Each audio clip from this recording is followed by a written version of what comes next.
you're getting me out of a story about me being an absolutely terrible father. We're all bad dads. Yeah. We're all bad dads. Yeah, you're on with Matt. Bob and Pito are here. Good morning. And I'm looking at your tour schedule. How many radio calls do you have to make this morning? Are you like 85 of these things?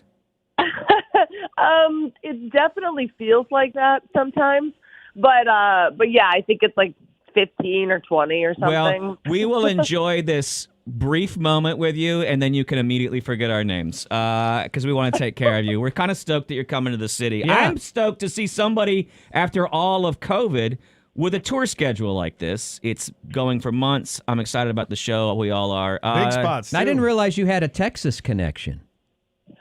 Yes, my mom grew up in Sherman, Texas. Where's Sherman? Do you know? Yeah, outside Dallas, right? Yeah, near Fort Worth. And my uncle worked at the Texas Instruments Factory. Hey, your dog is not scheduled. Tell your dog that he can't grab airtime right now. No, he's on with another radio station. I know.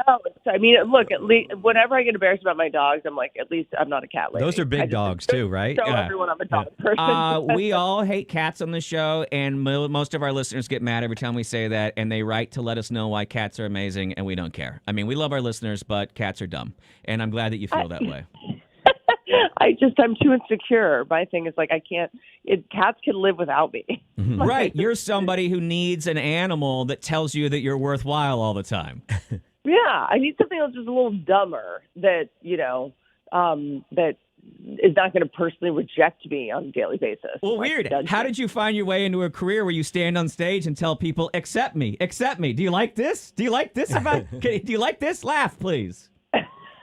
Well, I hope that I'm at least getting back to that. I think comedians got confused for a second, and we all were like, are we activists now? Like, over the pandemic, look, weed became legal in California. The pandemic happened. The comedians over the break, I feel like we were like, should we tell people how to vote?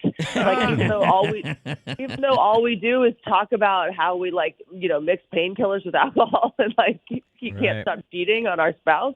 And so, yeah, for me, I think it was just like, I just want to be able to get back to being funny, because this whole thing where comedians are have to fight with 19-year-olds about what's morally right. This is getting ridiculous. Hey, shouldn't we set a base level? Are you still on Spotify? Yeah. What are your plans? Are you leaving, staying, just jumping on? We just heard news that Graham Nash is pulling his extensive collection off of Spotify. We're all really upset. I just feel like there's not one person so far that has demanded things change unless they leave Spotify, who has fan base who knows what Spotify is. Right. Yeah, exactly. It's just our grandparents' favorite bands or whatever. Whitney, yeah, exactly. Hey, Whitney, Beto here. You kind of referenced the pandemic and everything. Everybody's excited for you to be on this huge tour. You're coming back to Austin April 1st at the Paramount Theater. But the last couple of years, besides drinking and having your hair color changed to support your stylist, did you pick up any crazy new hobbies like crocheting, planning to overthrow the government, raising chickens? Yeah, where were you January 6th? Or was it December 6th? What was it? January 6th? You don't even know the date. I don't remember Mom. the date. That's how dialed out you are, dude. Never forget. I mean, for me, during the pandemic, I started seeing my friends, baking sourdough and making pastries and their own almond milk. I was like, no amount of viral loads is going to turn me into a wife. I refuse.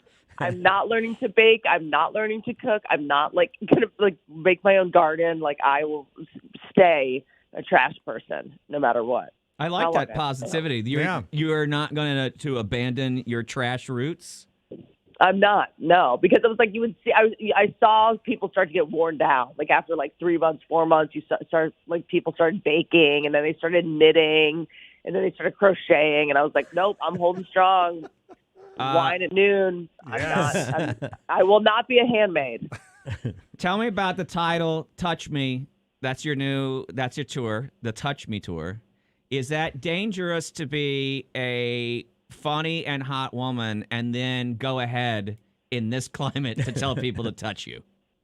I think that, I think people are smarter than they give them credit for. I think, just because Hollywood people get in this thing of that they're better than everybody. And it's yeah, but you are.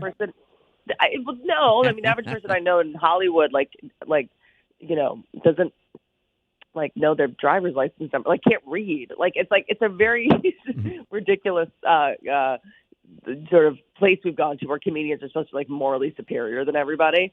But I think that it's because of news and being so ridiculous now, it's now on us to be the clowns are supposed to be serious. It's no, we never signed up to be journalists. We signed up to be scumbags.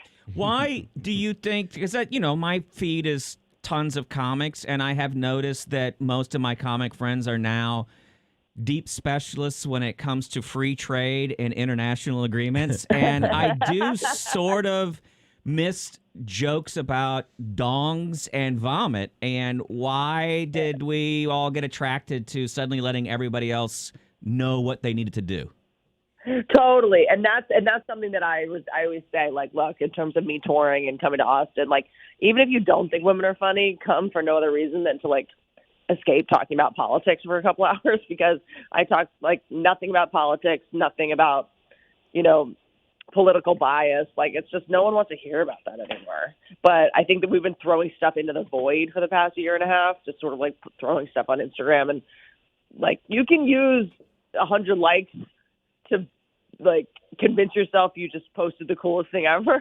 Right. And, so I feel like we were a little bit in that place. So, yeah, that's a good question. How do you know how much the world has changed when you go through a pandemic and it's been a year or more that you've been on a big tour? Did you work out some of this stuff in clubs before the tour? A lot of... I was doing smaller venues, because I was doing the bigger venues weren't open yet. And so I was doing these smaller venues, which was kind of cool because I was able to go back to a bunch of clubs that headlined me back in the day before I could sell tickets, and it was just nice to be able to there was a couple months there where we were comedy is basically in, entertainment form where we just exhale on strangers. Yeah, for right. an hour and a half. In a tiny room. In a tiny room. We also learned that comedy in outdoor parking lots isn't always the best way to have it really Oh, hot. my God. They tried that. You remember the drive-in? Yeah. It was a nightmare. Flash your lights. Flash your lights. No, if you think, honk.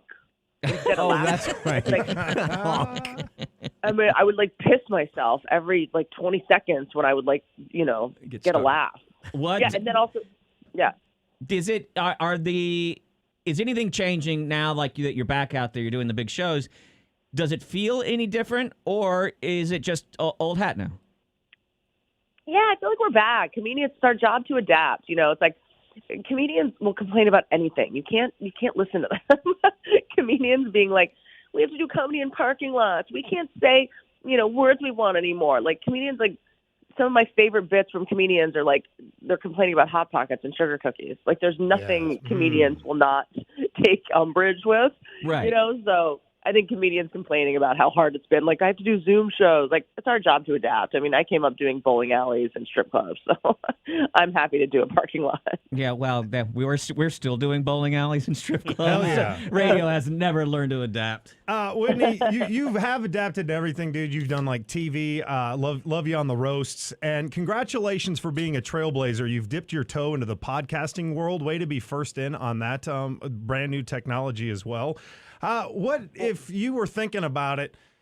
What would be your ultimate round table of guests? Ooh. Your Mount Rushmore of guests? Yeah. Yeah, you get four. You get four. Yeah. You got to put them on Mount Rushmore of guests. And we are going to take this and send it to everyone you don't mention. Okay, so growing up, I grew up in Washington, D.C., and we were, my family was big Team from Washington fan. Is that what it is now? And so there was a radio station, 107.3, and Art Monk was always on. Oh. And he's the only sports person I know, and it's a 30-year-old wide reference. receiver, yeah. So, yeah, but I just was grew up listening to him, so I I have so many questions about listening to him for so long. Probably the guy from Prairie Home Companion. Garrison Keillor? Don't you think? I feel like I listen to him a lot. Hell no? yeah. Is he dead? Are all these people dead? Is he the guy that says leave the lights on? Or is that, no, that was Tom No, Bodett. that's Tom Bodett from Motel 6. Yeah. And then I guess like Chris Rock and Dave Chappelle, some of the funniest comics work. Hell yeah. By the way, your football team, it's been leaked. They're going to be the Commanders. The Washington Really? Commanders. Yeah. Is that a joke? No, it's real. You can That already get the sounds- merch. I mean, who leaked it? Somebody leaked it yesterday. Tom and Brady. sold it as an NFT or something. I don't know. It's all confusing. Oh, that's embarrassing. I mean, I have so much Redskins merch from being a kid. I don't know what to do with it. It was like I used to go to games with my dad. I have all these like racist shirts everywhere. I'm like, Sell them as an NFT. We grew up in there you go. we grew up in Texas. It's not even involved with a football team. We all had racist shirts growing up. It's just the way that this state works apparently these days. last time I was there,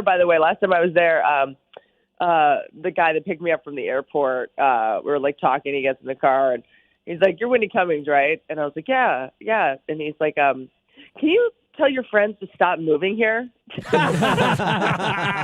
So not even a hello or anything, No. just immediately. You're Whitney Cummings. Yeah, Uh, like he was ready to fight me. There's a lot going on in the city. I promise you, most of us are nice. They'll all be in good moods when they come to see you.